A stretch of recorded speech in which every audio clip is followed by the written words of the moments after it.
Hello, and welcome to day 10 of Architizer's Future Fest. It's the final day of our second thematic week exploring the future of architecture.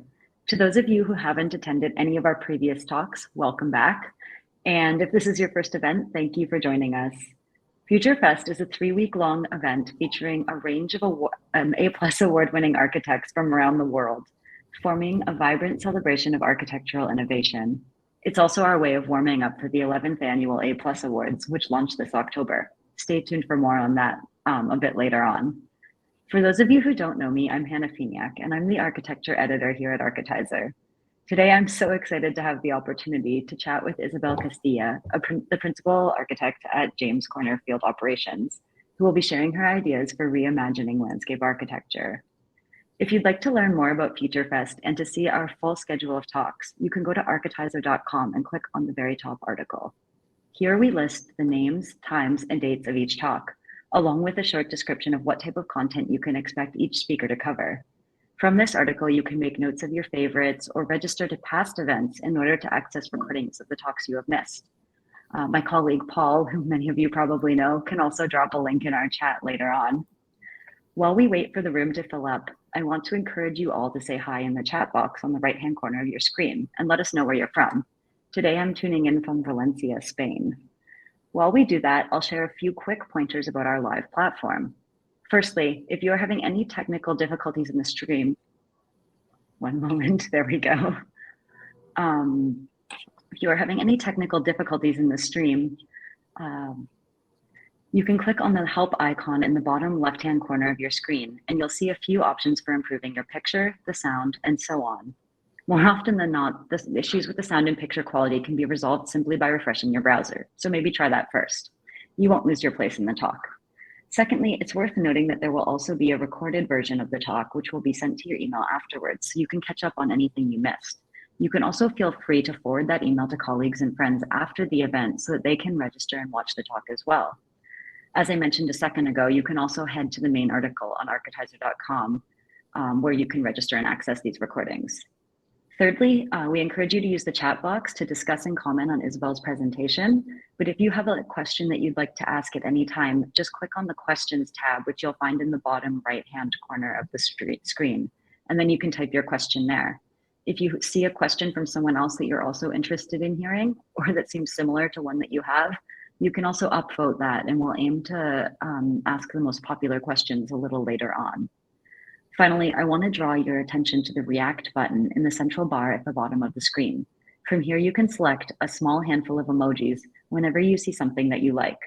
This is a nice way of sharing how you are engaging with the talk. All right, and now, finally, allow me to introduce today's speaker. Isabel Castilla is a principal at James Corner Field Operations, where she's been practicing landscape architecture for the past 15 years.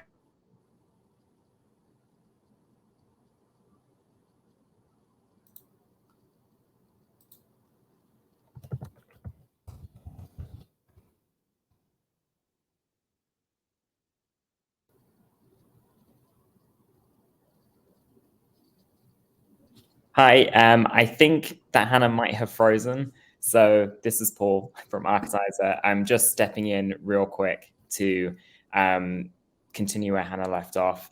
I'm sorry, Isabel, I don't have your bio on my screen, so I'm not going to be able to read it in detail, but I can introduce Isabel and bring up her slideshow, and hopefully Hannah can reboot and she'll come back shortly. But let me bring up your slideshow now. 1 second.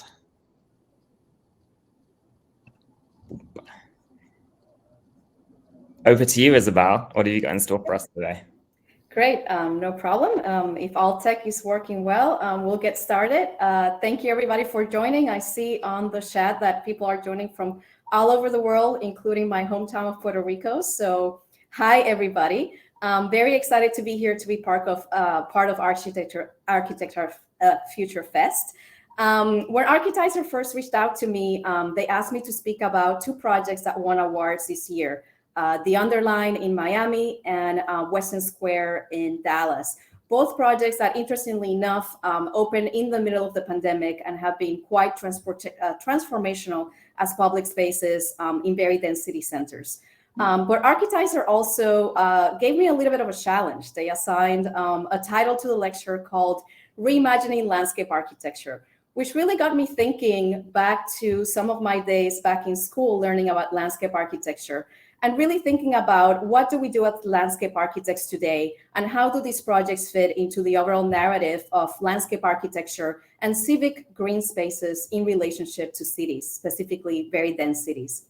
So thinking about the idea of landscape architecture, the first thing that came to my mind going back to my studies in university is Central Park. This kind of one-of-a-kind park that we all associate with the field of landscape architecture, composed of rolling hills and pastoral landscapes, a big piece of nature in the center of a dense city where one can really get lost and forget where you are and think you are fully embedded in this natural landscape. But the reality is that as landscape architects, we rarely encounter sites like Central Park of that scale. And we're often challenged with dealing with sites that are very unlikely or very difficult to imagine as landscapes. Take, for example, Fresh Kills Parks in Staten Island, New York, a project our firm, James Corner Field Operations, has been working on since 2001, which is a park that's basically reconfiguring an existing landfill, as we see on the left-hand side, into a new landscape with new marshes, fields, areas for birding, areas for kayaking, turning what was a big, large piece of infrastructure, an unsightly infrastructure, into a nature space for the city of New York. Or parks like Presidio Tunnel Tops, a project we just opened in San Francisco this summer, which decks over a highway, creating a new park over a highway that historically used to separate the old Presidio parkland from the San Francisco Bay. We also often deal with post-industrial sites, transforming areas like, for example, the old Domino Sugar Factory on the left-hand side of the image into new parks that not only create an anchor for the community, that incorporate some of those existing industrial elements as part of the overall look and feel of the park, but that also, this park in particular, deal head-on with issues like resiliency, for example. Domino Park was the first park in New York City that was built after Sandy, dealing with issues of sea level rise and overall raising finished floor elevations to prevent flooding.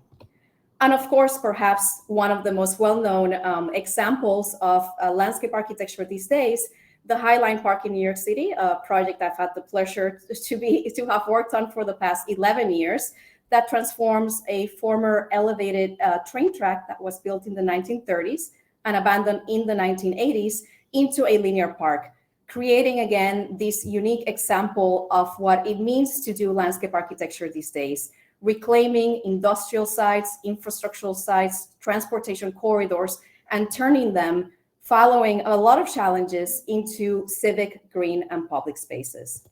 So with that in mind, I'm going to speak in more detail about two specific projects, starting with the Underline in Miami, a project we started back in 2016. Its first phase opened to the public in February of 2021 in the height of the pandemic, and this year's A+Award jury winner for architecture and urban transformation. And as you see on this image, the premise of the Underline, for those that don't know it, is a linear park that's basically built underneath the elevated train tracks of Miami's Metrorail, which is their main transportation system. The Underline, once completed, because we're still in the process of building it, will be 10 miles long and will cover 8 stations along the Metrorail. Because of its scale, it also covers 3 different municipalities within Miami-Dade County. And you can see how it really encompasses a very large part of Miami-Dade. These are the conditions or the existing way the corridor looks like today. It will be located, the park, underneath the Metrorail tracks. And the corridor encompasses, it's between 70 feet in width to 120 feet in width. One important thing to recall about this image, just so that we understand the project in more context, is that the park will be built within this corridor that we see here, this patch of land. On the left-hand side, the corridor usually is bound by residential areas or commercial areas. And on the right-hand side, the corridor is usually bound by US 1, one of the most highly trafficked roadways in Miami. What you see in the center here, this little path, is called the M path, which is the existing path that basically inspired this project. The word M actually came because this is a path that it was invented or implemented as a maintenance path to basically just allow for maintenance vehicles to traverse the corridor and be able to inspect the Metrorail above hand. It was not intended to be used by the public.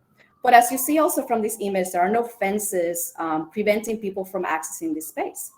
So over time, people started discovering this path and they started using it. Specifically, cyclists started using it as a commuter way because as you see, again, the path is separated from the highway. So it actually provided a very safe way to traverse the 10 miles of the corridor.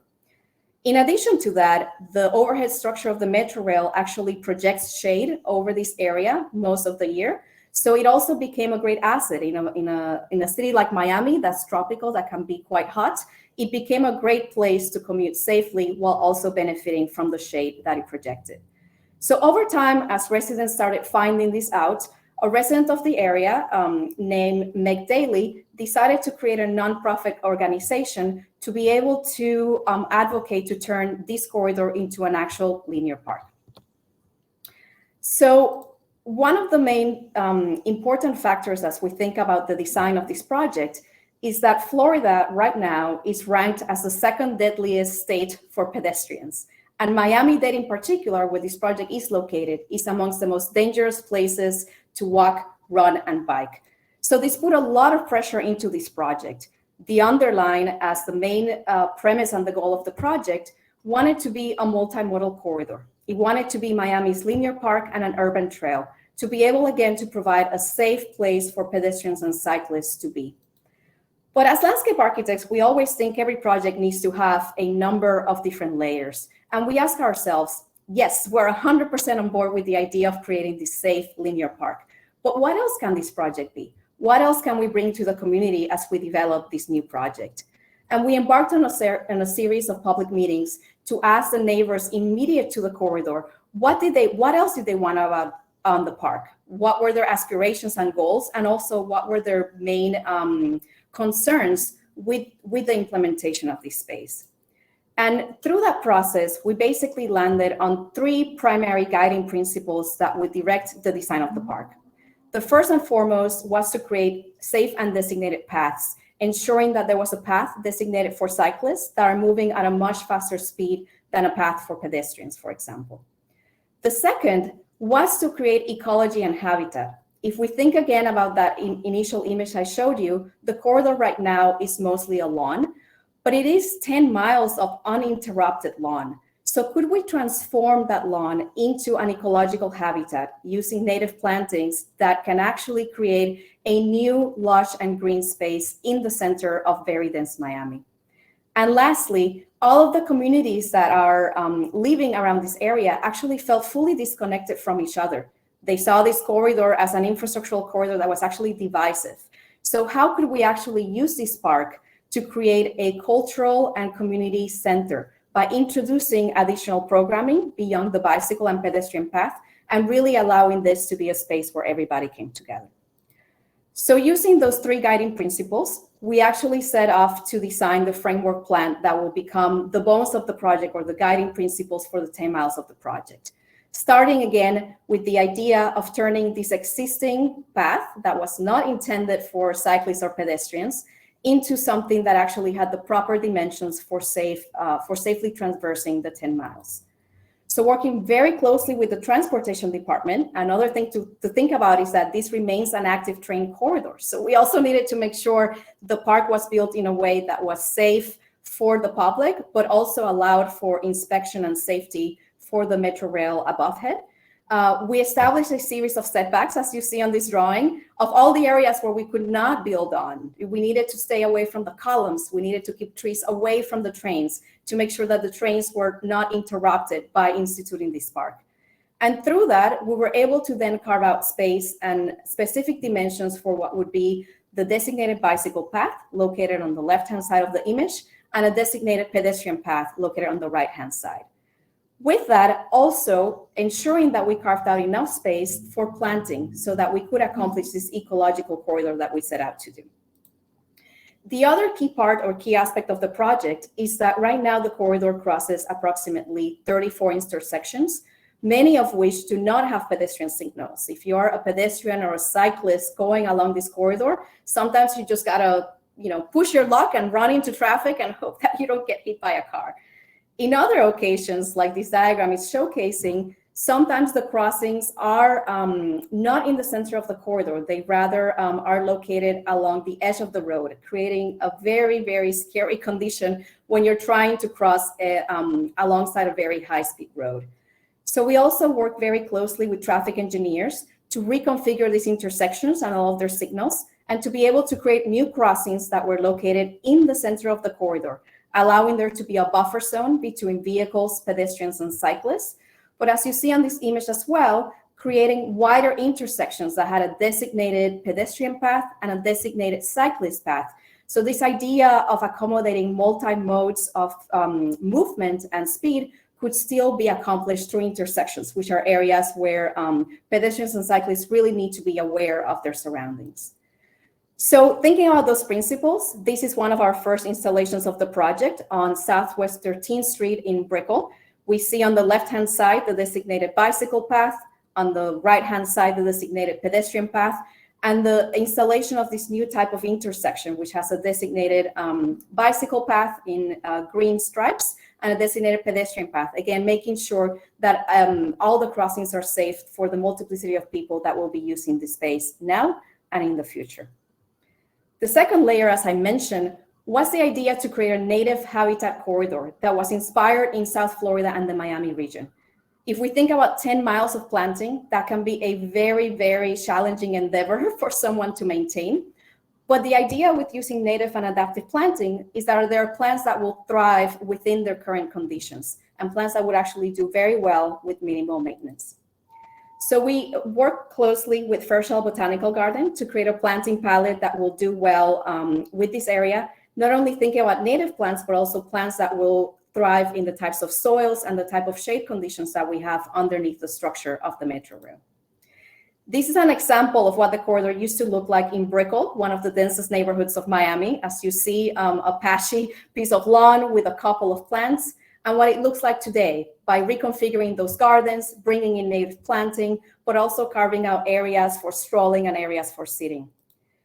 In particular, another piece of interest with this project is that as we were doing research, we found out that the project was located in the path of the monarch butterfly migration. And we thought it would be interesting to actually introduce, as part of the native planting, plants that would be butterfly attractors. If you see on this image, we have carved out a number of pocket gardens that include high density of these butterfly attractor plants, including the native milkweed, for example. And one of the interesting stories that I have for this project is that 2 weeks after we started installing these plants, the Brickell neighborhood in Miami started seeing a giant migration of monarch butterflies. And in fact, people started asking us if we had imported butterflies as part of the park, which of course we didn't. This is all just a clear result of what it means to actually work with the current ecology, the current native planting, and really work with something that can enhance habitat within a density center. Lastly, and you'll see this in more detail as we move through the following images, we also work closely to create community spaces and program spaces that would actually work alongside the bike and pedestrian corridors. So the areas of the Underline actually became a community park as much as a multimodal corridor and a transportation corridor. So after we developed the framework plan, we began the design and the construction of the first phase of the Underline, the Brickell backyard, which are the images you're about to see. The Brickell backyard opened to the public in March of 2021, and now we're working on the next 2 phases of the project to be able to complete the 10 miles. And Brickell, for those that are not very familiar with the area, is one of the densest neighborhoods in Miami. Over the past 10 years, there's been a very large amount of construction in this area, mostly residential towers. However, the amount of public spaces in the area hasn't really kept up with the demand of all of these new residential spaces. So as we started designing this space, it was very important that we thought about creating a backyard, as we call it, that could have spaces for the entire community. And we organized the half mile into a series of rooms, each one with a different character that again would provide a variety of different programs for the Brickell community. So what I'm going to do now is walk you one by one through before and after photos of the project so you get a sense of what this transformation looks like. Starting at the very tip of the project, which is what we call the river room. This is an area that basically fronts the Miami River. And as you see here, the conditions that we found before were an extremely narrow sidewalk, a lawn area that actually got very flooded because its topography was actually creating almost like a bowl as opposed to being able to move water through. And what it looks like in its renovated state with designated bicycle and pedestrian paths of ample width, adding canopy using native palm trees, but also transforming that lawn and replacing it with native planting that can help mitigate stormwater runoff, can filter water, create habitat for butterflies and birds, and create a much more lush and green landscape within dense Miami. The very end of this area is where the Miami River is. It's at the very bottom of this image, but you can't see it. The space that we found really didn't have any way to interact with the river. So as part of the transformation, we replanted the trees that were fronting the river closer to the pathway so we could open up views of the river, again, enhance it with native planting and add a variety of sitting opportunities so that the public could really, in fact, enjoy these great views out to the Miami River. Moving further south, we created what we call the gym. And these were the conditions that we found. Again, the future side of the Underline being an infrastructural corridor characterized mostly by a lot of different utilities. We worked very closely to remove all of those utilities and open up the space to become a multi-use gym in the center of Brickell. One of the main aspects of this particular site is that it basically became or was being used as an illegal parking lot. And because of that, all of these cars basically damaged all of the roots of the existing trees. The trees were in very poor condition and were about to they were considered a danger to the public. Their branches were falling. So again, we removed all of those trees, planted new trees around the area, and turned that space into a multi-use gym. We had very limited space considering the corridor conditions, and we were gutsy enough to basically create a multi-use court that has one basketball hoop, not a full basketball court, and two soccer hoops contained by a running track and a series of exercise equipment. What we found out and was very surprising to us is that this place is packed all the time. On a given afternoon, you actually have, as you see on this image, a game of basketball happening at the very same time as a game of soccer, at the very same time as people are running around the running track. Again, showcasing just how important it was to create a public space within this neighborhood in Brickell.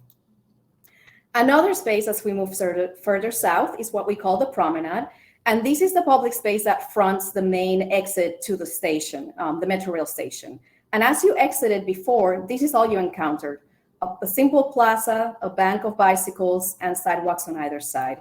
So we decided to transform that space by carving out paths through the center of the columns of the Metrorail, again, designated pedestrians and cycling paths, but also creating new opportunities for sitting with benches, seat walls, and this 50-foot-long table to create a larger sense of community and allow for these commuters to actually have a place to sit and wait while their transportation system was coming. Alongside of these sidewalks, they're lined right now with a multiplicity of buses and trolley stops. And you can see the existing conditions, how these sidewalks got extremely, extremely crowded with minimal space for sitting. So we replaced all of those existing seat walls with new precast seat walls that actually curved inboard so that not only they provided ample sitting, but also created spillover space beyond the sidewalk.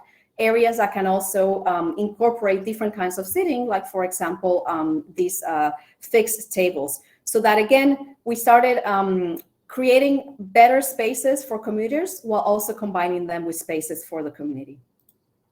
The center of the corridor, opposite to the image that we just saw, was again characterized by a simple lawn with a couple of existing trees.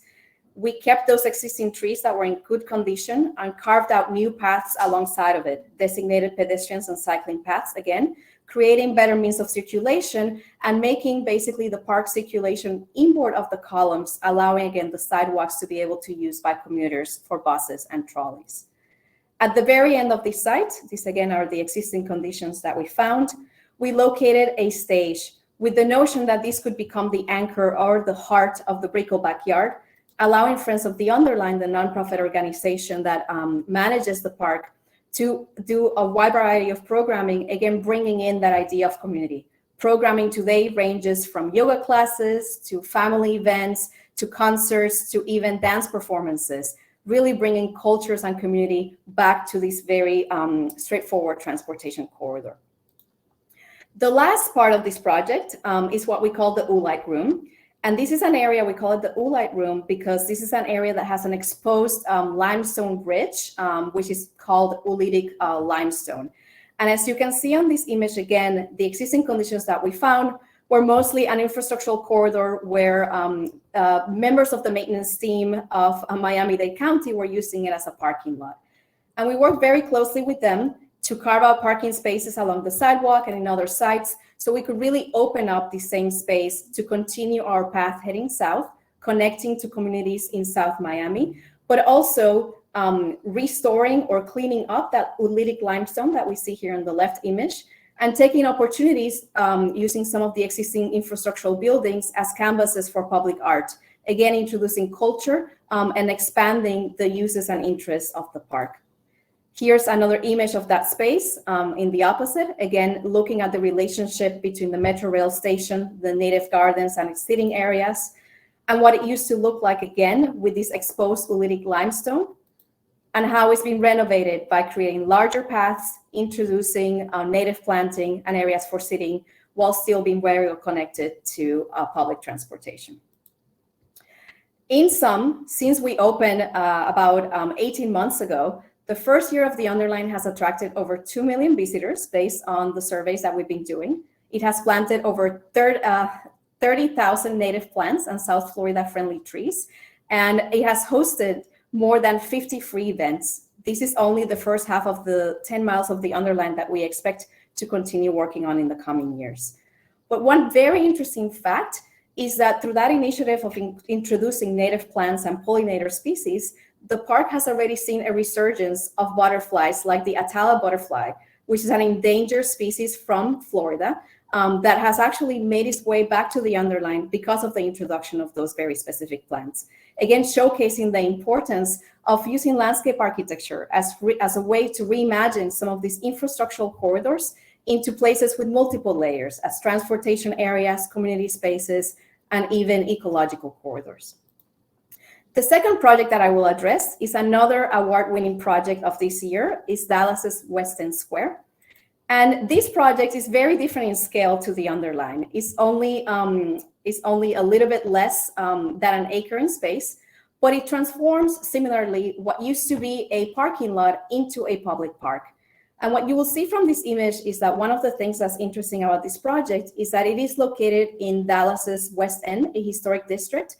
And its context is all very self-similar. It's characterized by low industrial buildings made out of brick, and it is designated a historic site. But the West End District right now has also been rebranded as an innovation district in Dallas, one where a lot of tech companies have moved and developed their headquarters there.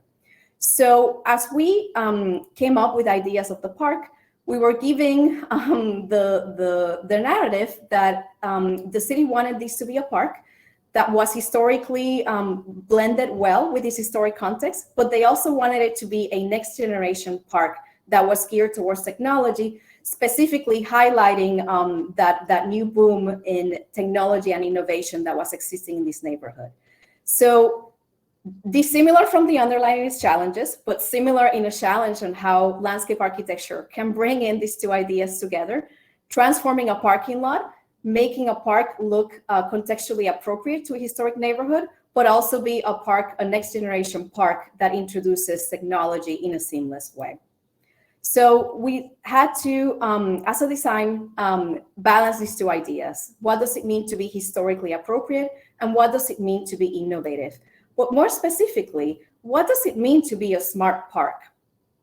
As we started doing our research, one of the things we found out, and this is a really intriguing graphic that I'm repurposing that I think is very good to explain the issue, is that, as you all are, I'm sure, are very aware, technology develops much, much faster than architecture. This graph represents the timeline between when an architect was selected to build the Freedom Tower to the timeline when the first tenant moved into the Freedom Tower. At the same time, in blue, all of the different technologies that were developed during that time. By the time the first tenant moved into the Freedom Tower, iPhone was already in generation number 7.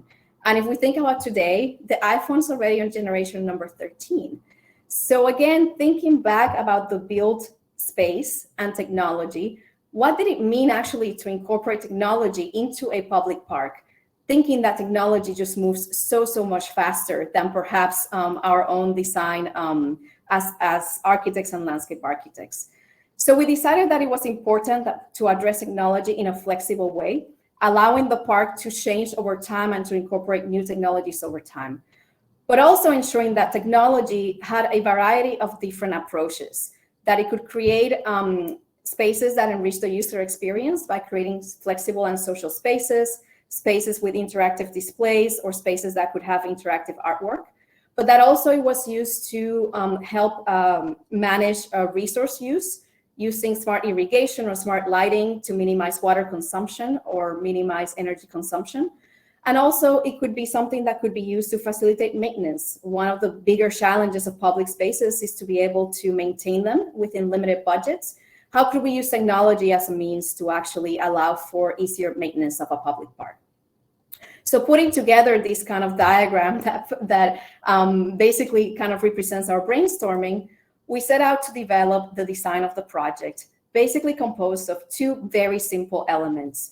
What we call the technology armature, which is this trellis that surrounds 3 edges of the project, architecture is inspired on some of the old loading docks of the area. So architecturally is very appropriate to the historic context, but internally actually holds all of the technologies of the park as what we called a plug and play approach, so that the park could open on day 1 with a number of technologies, but we could also keep upgrading those technologies as things change. But also not forgetting that this in the end wants to be a public park, allowing that frame to create a lush garden interior that truly brings nature, greenery, and sustainable practices to what is currently a very hard portion of Dallas. So this diagram kind of explains the different spaces that compose the park. Again, looking at the frame or the trellis surrounding the 3 edges as a series of rooms that provide a variety of different programs for the community, and then carving out that unique green space in the center. So walking you through the different portions of the project, we're starting on basically what is the eastern side of the frame. You see the architectural design again, kind of inspired on some of the historic architecture of the area.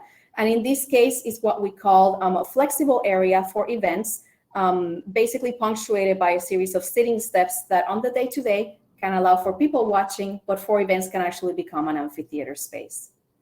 As we move further down the frame, we have other areas, like for example, the outdoor workroom, which is outfitted with a very long table that allows people to actually bring their work outside, sit under the shade afforded by the canopy, and also under the cooling effects of fans that are weather controlled by smart technologies. So it actually becomes a pleasant place to work.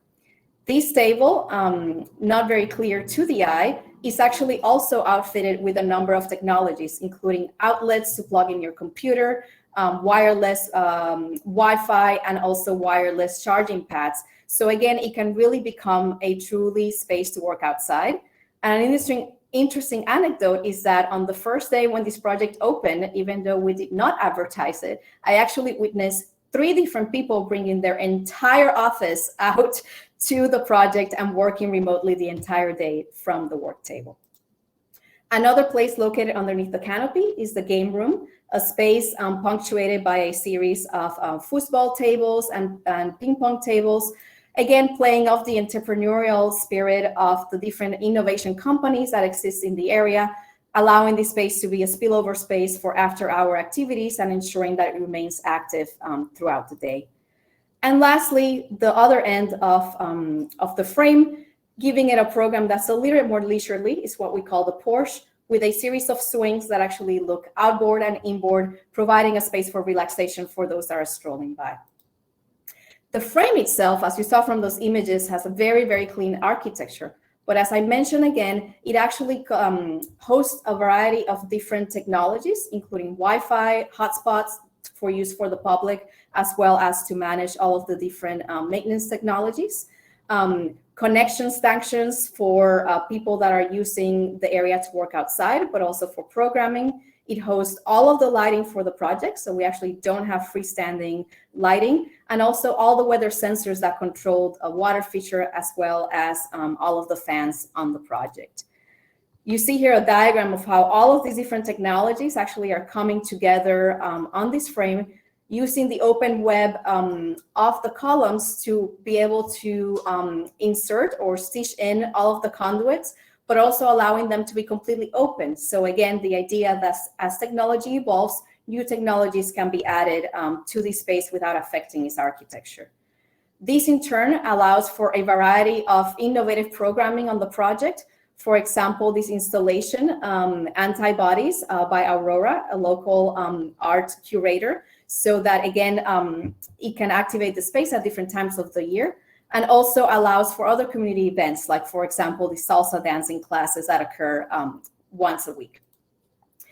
Looking back at the interior of the space, again, we must not forget this is a park, and we also want to prioritize planting and habitat forming within this area. So we work very closely, in this case, with the Dallas Arboretum and Botanical Garden, to select a series of tree species that were native to the Dallas region and would do well with this climate, complemented by a number of understory species inspired in the Dallas Blackland Prairie. Again, creating a habitat with pollinator species that would attract birds, butterflies, and bees, but also with lower heat gain and would collect some water, creating a truly sustainable park in the center of Dallas.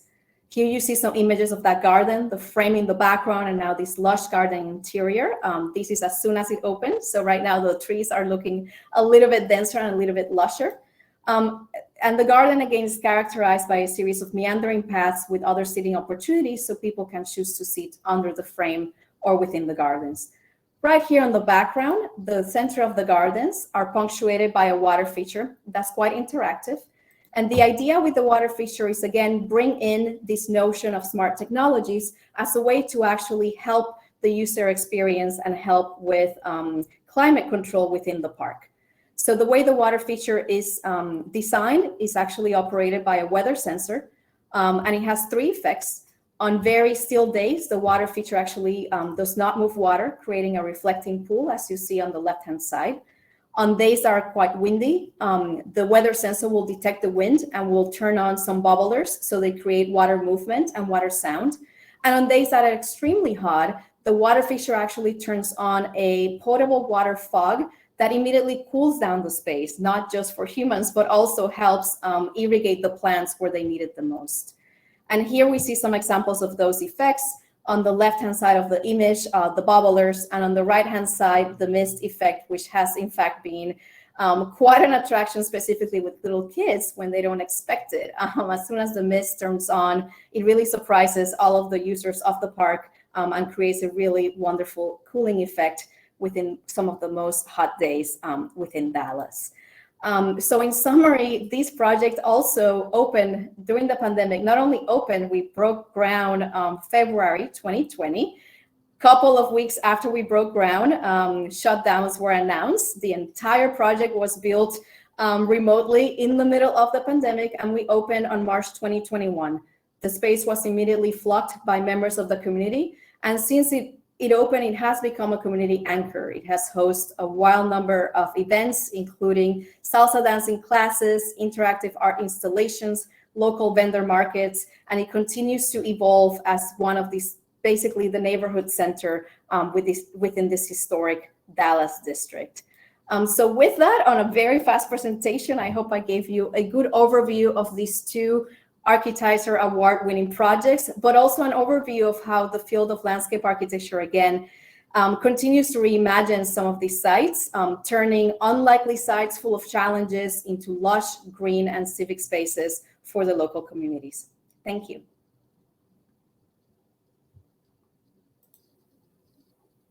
And Hannah, you are muted right now. Hi, thank you so much, Isabel, for that wonderful talk. I'm sorry that I disappeared earlier. I am not an AI robot, as someone said. And I'm so glad that I was able to tune in for the vast majority of all of your images, because it was just incredible to get to see the labeled diagrams, the details of the flora, everything. So thank you so much. And thank you to everyone for participating so generously with the comments and the questions. Without further ado, I want to dive right into the Q&A period. So I'm going to start with our top upvoted question, and a lot of the most upvoted questions are actually from the Underline project. So let's start back there with that. Philip Talley was asking if you ran into any unhoused folks living in the space beneath the tracks or any encampments beneath the bridge. And if so, how did you handle those interactions? The bridge itself currently does not have any encampments or any issues. However, like any public space in any dense city, yes, these things occur. And since we opened the project, yes, we do have a population of people that do tend to use the space beyond standard hours. But I think one of the important things to understand is that this is part of our society. This is part of our cities. And cities do take very close attention to these things. Miami-Dade County in particular has a very strong program to help homeless people find shelter, find help. So in a way, the project has actually facilitated outreach to these groups, as they have actually found places to be under the shade, to be able to sit down comfortably, and has allowed the city social groups to reach out to them in a more careful way. So no encampments to know of. Actually, I would say the park has facilitated outreach to people that need it. Thank you. Yeah, it's a tough kind of reality in a lot of cities. So I can see where that question was coming from. And it was amazing that you guys also got pictures of the community outreach process and incorporated that into the imagery around the project, because I think that with a lot of projects, sometimes that can happen and people don't even know that it was part of the process. So another question related is whether flooding is a very critical issue in this area, and during the raining season especially. Are there areas in the project that are suffering from this? This is from an architect who's living in the area. They're asking about more strategies for it. So this is a fantastic question, and one that can get answered in a multiplicity of layers. First and foremost, the Underline is lucky enough that it's located on one of the highest elevations in Miami. And that is because when they built the train, the engineers that built the train had the foresight to actually locate it on a high elevation. So from that standpoint, we actually benefit from not being as prone to flooding as other areas. But of course, as other areas flood and waters rise, they do eventually come onto the project, specifically the edges of the project. And over the last few months, we have seen some damage that has occurred. Understanding this, the entire project was built to create, to use the gardens as areas to collect stormwater. So all of the drainage inlets are located on the gardens, and the gardens have low points. So as impervious areas get flooded, the water is directed to the gardens, which can act as a sponge to collect and filter that stormwater. We also use a soil mix that allows for faster drainage. So again, in the case of a storm event, it really helps mitigate those water issues. When we first installed this project, the idea of bioswales or rain gardens was a little bit innovative, and we had many other challenges to overcome. So we were not able to implement those here. However, as we move forward to future phases, the county has been a lot more open about these other kind of passive and innovative technologies. And the future phases will be introducing storm gardens, specifically towards the south areas that do turn to flood a lot more significantly than these brickle areas. So it is something that we're addressing first and foremost, mostly through passive means that are fully combined with the planting and the ecological approach to the project, so they can all work as one system. That's a very detailed response. Thank you. And it kind of adds actually to what you were saying earlier about the park being, the design of it having to be of multiple layers, like just from the vertical perspective, but also just the multiple layers of thought, like creating a community backyard essentially, but then also all of these other strategies that make the space more usable year round and also help improve the city in many ways. So thank you so much. Then we have other people. So I'm gonna just kind of try to go through all the underline questions first. We have another question about noise. And so we have someone wondering with the Underline project, it's very pedestrian friendly in terms of circulation, but wondering about the landscaping with relationship to dealing with the noise. Sure. So, the Underline is a fully urban space. And I think, again, this idea of reimagining landscape architecture means that sometimes we are working on sites that are noisy, that are extremely urban, surrounded by traffic. And the intent is not really to hide from that. The intent is to acknowledge our existing context and create a space that fits within that context. The Underline in particular does have a lot of noise coming from two main factors, all of the traffic around it, but also the Metrorail above. And in the beginning, I think when we were designing the project, that's a question that came about quite a lot.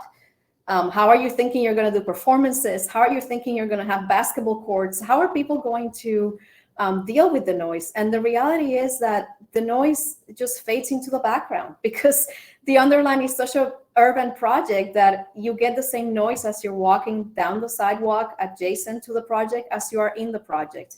And ultimately, it doesn't really matter. Yes, planting can help mitigate that noise, but we really don't have the footprint to create significant enough planting to do to effectively mitigate it. So overall, I think everybody has just welcomed the project as it is and welcomed the noise as part of its urban condition. Fantastic. I know that sometimes, like earlier today, even there can be things happening on the street that you can hear through the windows that you also just as a human tune out. So that's interesting. And kind of in terms of buffer zones as well, so thinking about noise, but then also car exhaust, we have someone asking about considerations taken for exhaust fumes coming off of the road that runs along next to the project. Sure. So one of the main design aspects of the project is that we're always trying to locate planting beds of significant size as much as we can against the roadway so that we do create those buffer zones from a safety perspective, but also from an environmental perspective. The plants that we're using are also carefully researched so that they do well in urban environments.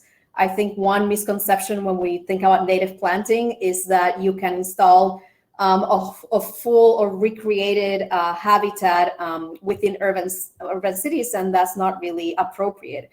We do need to pick and select plants within that native palette that will actually do well with car exhaust, excessive heat, drought, and those are the plants that we're installing on this project so that they're able to do well with those extremely harsh urban environments that we really have no control over, while sheltering people within the park and also helping mitigate the environment by just filtering a lot of these contaminants, both from the air and from the water and the soil. Yeah, I'm sure that, I mean, I can't even imagine how hot Miami is in the summer. I've never been. But I know with the urban green effect that I can imagine that it also helps at least create some level of kind of cooler atmosphere, even if it's just mentally for people to be surrounded by it. It was really remarkable seeing the photos of butterflies because I've seen photos of this project, but didn't really know the background that these plants are drawing butterflies to the area, which is really wonderful to see. So that's really cool. We have someone else who is wondering about wealth gaps with the neighborhood, and they were wondering kind of, I guess maybe we can think about this both before and after the design. Like for instance, I know with the High Line, there were zoning changes in order to execute the project. And that's my personal question, I guess, is if there were any zoning changes or anything related to that with the Underline. And also what Darren is asking, what aspects of the design were changed to account for wealth gaps between different neighborhoods running along the park? So in terms of zoning changes, there are ongoing zoning changes at the moment. As I mentioned on the presentation, the Underline covers 3 different municipalities. So the zoning changes are not universal. across. They range from the different municipalities, and they also range from what are the adjacencies to the project. In an area like Brickell, we do have quite a lot of development occurring alongside the project, development that was planned even before the project occurred. But we have other areas, like, for example, in South Miami, where the majority of the frontage to the project is the South Miami Hospital. So in that condition, for example, what the project has facilitated is a stronger relationship between the hospital grounds and the project to allow for better commuting, better access, but also to allow for spillover for people that are visiting patients in the hospital, for nurses and doctors to actually have a public space of respite to relax. So different from perhaps other projects we have seen across the US that have prompted so many changes that perhaps could be considered inequitable. I would say that the Underline, because of its scale, actually touches so many different neighborhoods and so many different conditions that is considered a significant asset, and one that is not as prone to perhaps dramatic changes, because there are a lot of existing institutions lining it. In terms of equitable access to public space, that is a huge, huge, huge initiative of this project. And that's why we held public meetings in the beginning, and we continue to hold public meetings. For us, it's really important that this project is designed for the local community. We, as designers and landscape architects, are very committed to our work, but the work is not for us, it's for those communities. And through that public process, what we have ensured is that we balance the wishes of the communities. We create spaces that they ask for, like the basketball court or the promenade stage. And Friends of the Underline is also doing a fantastic job of organizing free events geared towards everyone, children, elderly, young people, families, so that, again, it does become an equitable place. And I would say within its past year of having been open, it is truly a place for the community, and one that we hope to continue expanding as we keep building the project. It's really remarkable. Like, I love, again, I was just thinking about the full spectrum of documentation you guys considered for the project, and seeing the collages of people using the space just makes me want to hang out there. Like, there's so much happening. And I know that Domino Park, which your firm also is behind, has been a playground, or kind of like a backyard for me, I guess, in New York, where I've just spent many evenings lying in the grass, having green space. So I can just imagine other people enjoying it this way. We have about 8 minutes left, so I want to call everyone's attention to the poll tab in the lower right-hand side of your screen. If you're interested in receiving more information about the A+ Awards, which both of these projects that you've been introduced to today won this year, please let us know. We can send you some more information about those awards. We're trying to spotlight projects that are showcasing innovative thinking. And so if you think you've done something like that, please let us know. Now I'm going to switch over to West End Square and questions related to that. I want to give a shout out. We have Eunice Quiroga, who's actually tuning in from the park right now, which I thought was so cool. Really, really cool. And I've chosen it as my background. It was actually one of my favorite projects in all of the A+ Awards this year. When we were announcing the winners, I was just like, this park is too cool, especially the before and after pictures. So our first question related to the project asks if you had a technology consultant for the park, and kind of asking how you worked out these ideas. Great question. We had someone in charge of Wi-Fi. That's as far as the technology went. A lot of the technology was pretty much curated by our own reaching out to different groups. In particular, we had a relationship with the Dallas Innovation Alliance, who has their headquarters just down the street from this park. And they provided pro bono consulting on this project. We met with them several times through the course of the design to discuss our ideas. They fed us information on, emerging technologies that were being developed in Dallas, and they connected us with several people. Like, for example, the company that engineers the wireless chargers is actually just a couple of blocks away. So through that process, we started kind of collecting different ideas, different technologies, different manufacturers that could come together within the park. and slowly calibrated that with our limited budget and also the limited ability to maintain some of these technologies in the future. I mean, ultimately, this is a public park managed by the city of Dallas, and we also had to be careful that we were introducing technologies that could survive the test of time. So together with the Dallas Innovation Alliance, we really balance all of these needs, work very closely with the Dallas Parks Department and with our client, Parks for Downtown Dallas, which is a nonprofit, and basically came together with this collection of technologies to open the park on day one.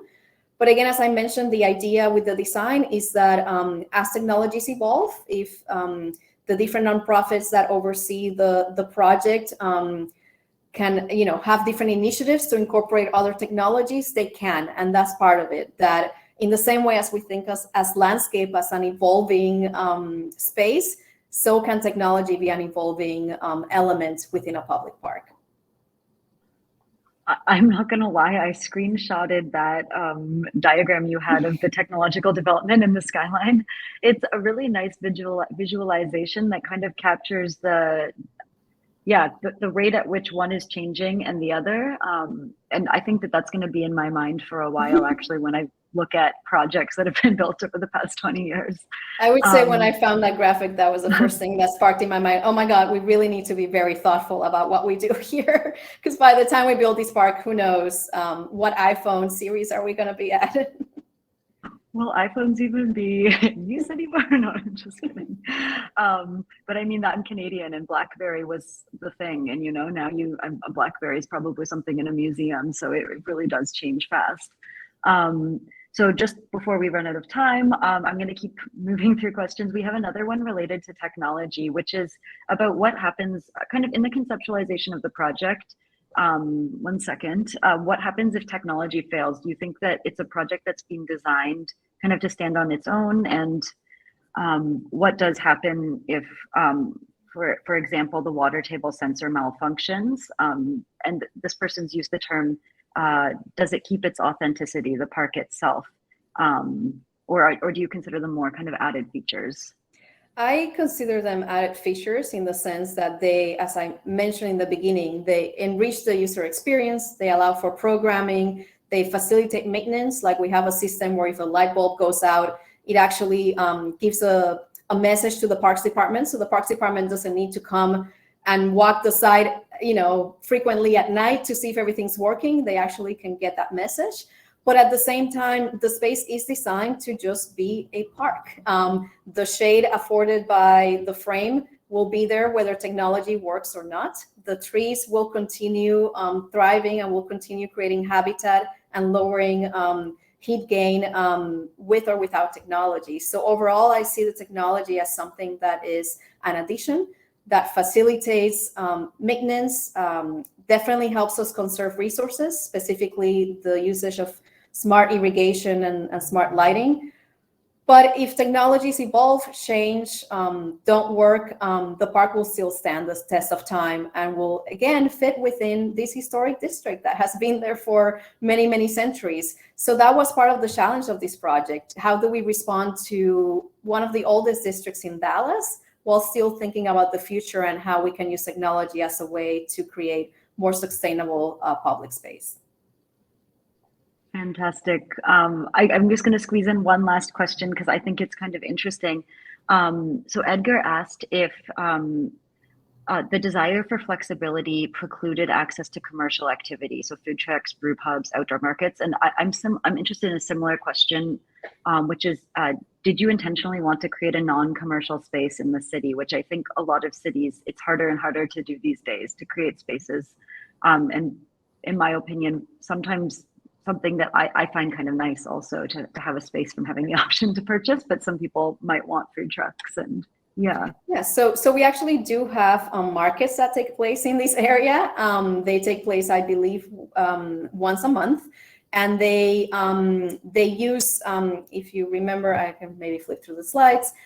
They use the street fronting the park. That street is closed on occasion, and they basically line up on that street and create a market. So the market, in a way, complements the usage of the park, but it's not associated or it's not built within the park. Again, creating that balance between a commercial space and a public space.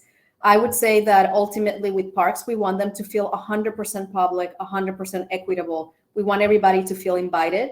At the same time, we do acknowledge as landscape architects that food venues or market venues do bring a certain level of activity to the space, a certain level of activation, attraction, and also eyes and a sense of security.